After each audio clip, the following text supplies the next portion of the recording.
Hello, and welcome to this video presentation on a review of motion sickness in autonomous vehicles. This work has been done by myself, Abhraneil, and my advisor, Dr. Myounghoon Jeon. This is a review paper that utilizes the PRISMA framework to identify relevant papers, perform a qualitative analysis, and develop a research framework. Firstly, we will discuss the scope of this work and the PRISMA diagram. Secondly, the qualitative analysis process. And lastly, the research framework that we develop based on our analysis and how it can be utilized to conduct future research on the topic. Let's take a look at how the experience differs for drivers and passengers. In SAE level 0 and 1 vehicles, the driver is in control of the vehicle and is aware of the upcoming motions, compared to the passenger who is merely experiencing the motion of the vehicle as it occurs and is not necessarily prepared for them. However, in SAE level 4 and 5 vehicles, the driver will begin taking on the role of a passenger. The unique selling point of automated vehicles is that it frees up the driver to engage in a myriad of non-driving related tasks, or NDRTs, or passenger tasks, PTs. These tasks will further increase susceptibility to motion sickness since engagement in these tasks leads to a mismatch of the sensory inputs. Thus, motion sickness can be an issue in automated vehicles. Because they are expected to improve our lives by providing a better use of our time during surface transportation, motion sickness presents a significant hurdle towards this goal. If passengers are not ultimately comfortable while using an automated vehicle, their adoption will be slow and limited. Motion sickness might not be apparent when testing out an automated vehicle, like many ergonomic features that are not apparent while test driving a regular vehicle, but become clear with usage over time. We suspect motion sickness in automated vehicles to be a similar challenge, and that describes the scope and motivation for this work. Our hope for this paper is to help early practitioners and students begin research on this topic and contribute to this area.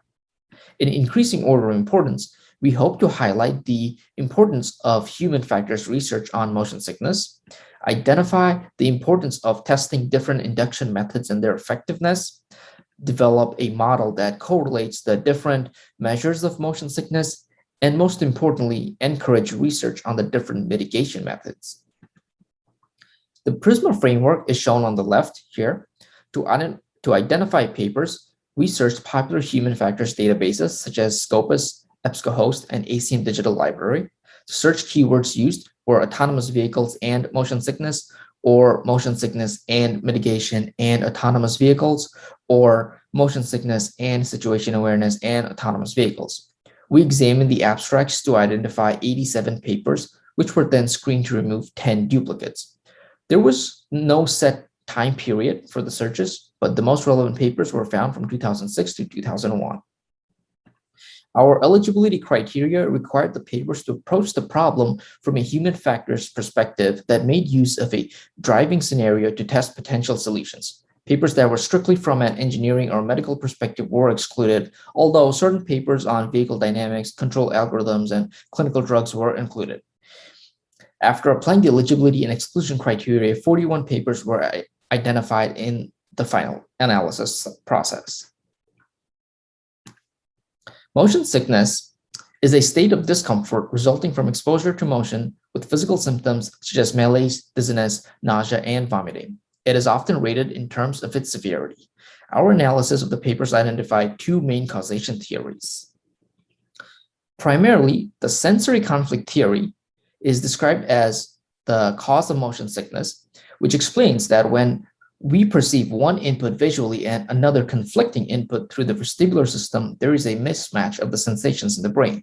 The cerebellum of the human brain does not always expect this, and that leads to the onset of motion sickness.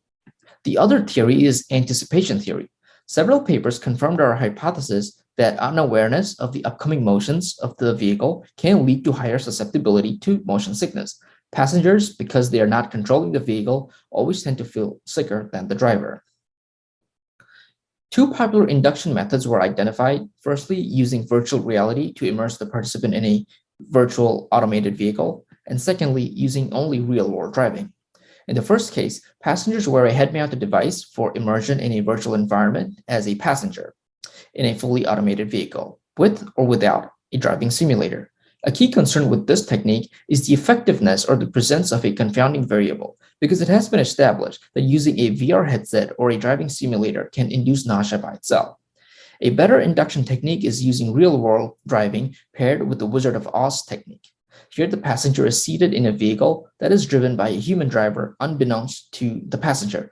While the vehicle is driven on a serpentine road or in a defensive manner in an urban setting, passengers are asked to perform a finding or tracking task on a screen inside the vehicle.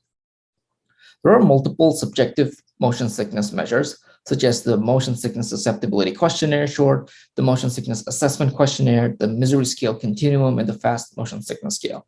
Each paper used a different measure and provided their own justifications. However, there needs to be some form of validation that exists between these different subjective scales. There is potential for this area to become an interest for future research. There are also physiological and biological measures, such as electrogastrography, galvanic skin response, and heart rate variability. But a single physiological measure is not always conclusive to correctly measure motion sickness, but a combination of them can be. All mitigation techniques revolved around the common modalities of information perception: visually, auditorily, touch, and olfactory. The most popular choice was visual cues. The cues were designed to show the current or upcoming inertial state of the vehicle, meaning the turn direction, acceleration, or braking. However, this method requires the use of peripheral vision, which can be disruptive when focusing on a more important primary task.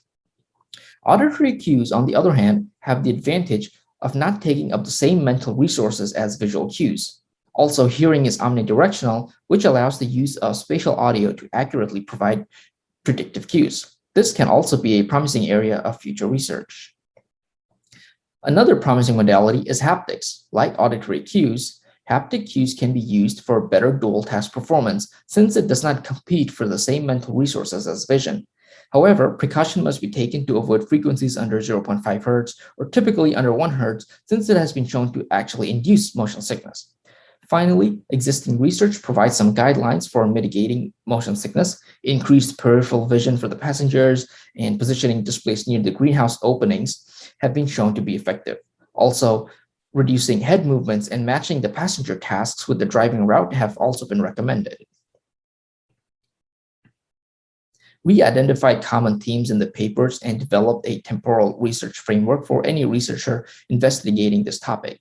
First, there is the causation theory, which can have an influence on the design of the induction and mitigation method that the researcher would want to use. Second is the application of an induction method and the measurement to confirm that the induction was successful.